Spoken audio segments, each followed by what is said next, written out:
Hey everybody, Tony D and Little Joan here with a Screenwriter's Rant on Lansky, starring Harvey Keitel, the famous Jewish gangster who was instrumental in building up the Mafia in the United States. You alright, Little Joan? You okay? Smash like and subscribe. Oof, the breath.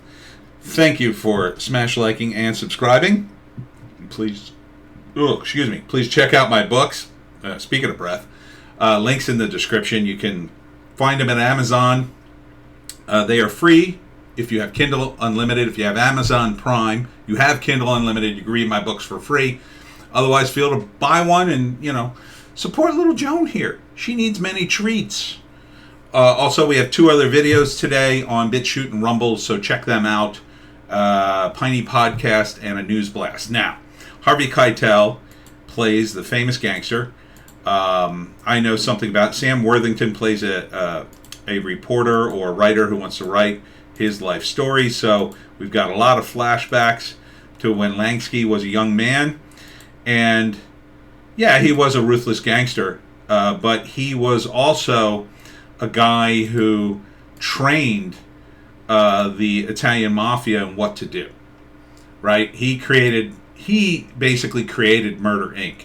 and laid the groundwork so that the Mafia could organize itself in a lot of ways. Not that the Mafia wasn't organized by itself. Here the FBI squeezing the writer to get info on Lansky, who's got like $300 million squirreled away or something. I guess this takes place in the 70s. I saw a payphone. I forget when Lansky died, but it was Lucky Luciano who trained beneath him. Lucky Luciano was probably the most successful mafia crime boss in history. I mean, he actually played the federal government against itself to let him out of prison. So Lansky is if you study the mafia, he's an important figure. And now he was Jewish, but the Italian families respected him a great deal, learned a lot about him. But even at the end, he was kind of pushed out, but he was also kind of older, and he kind of retired, and he made all his money.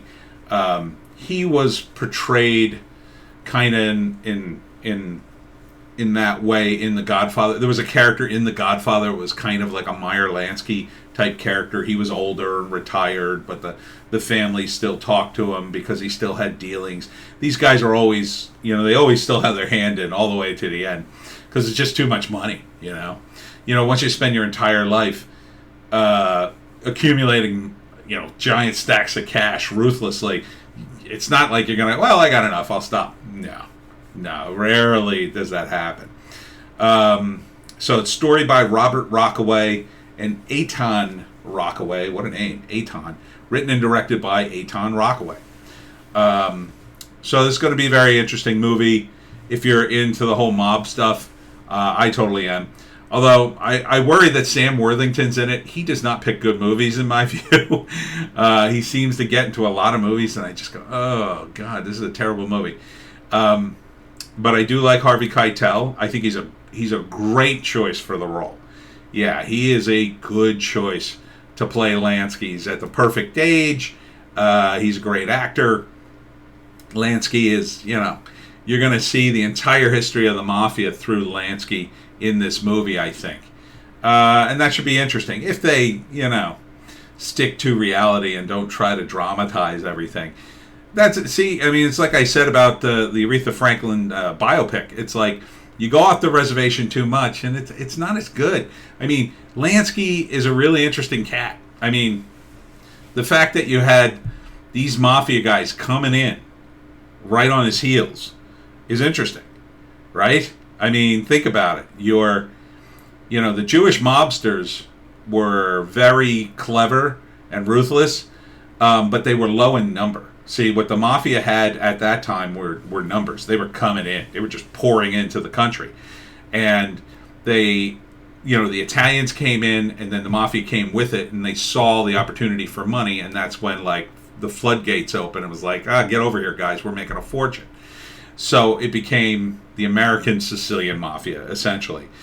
But, you also had Prohibition then. Lansky was there for the early days of Prohibition and when they really made their money, and then took it and invested it, in the 30s and 40s, and just made a ridiculous amount of money. Just an insane amount of money.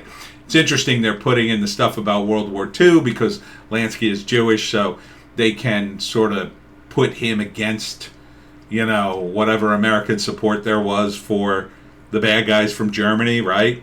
And kind of make him look like a better guy, which you kind of got to do when you're talking about a guy who's the centerpiece for your story and he's a ruthless gangster.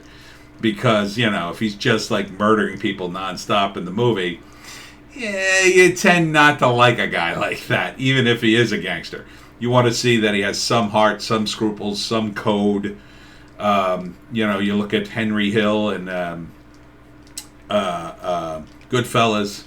He was a bad guy, but he had a bit of a code, and you could kind of like him for some things, and you didn't like him for others. But this is a movie I will see. If you're into gangster movies, this is definitely a piece of the puzzle that has gone, quite frankly, unexplored for a long time. There really hasn't been a good movie about Lansky, and he's an important figure in that world. If you study, the Mafia guys, you cannot ignore Lansky. So that's it for me and Little Joan. I might do one more. I might do a bonus Screenwriter's Rant, Joan. But if I don't, we'll see you tomorrow.